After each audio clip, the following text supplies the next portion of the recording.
Kapag nakita kang may kausap na iba,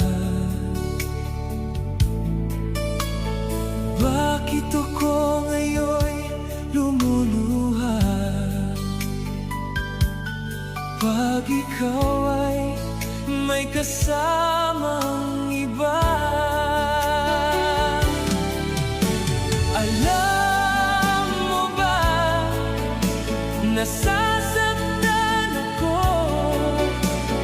Di ko alam kung ano ang dahilan.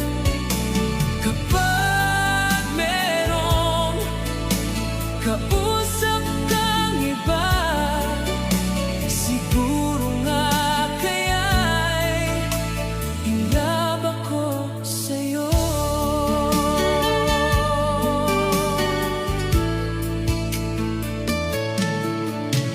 Ang puso ko'y laan para sa'yo, di magbabago ang pag-ibig ko. Sana ay iyong mapansin ang sigaw ng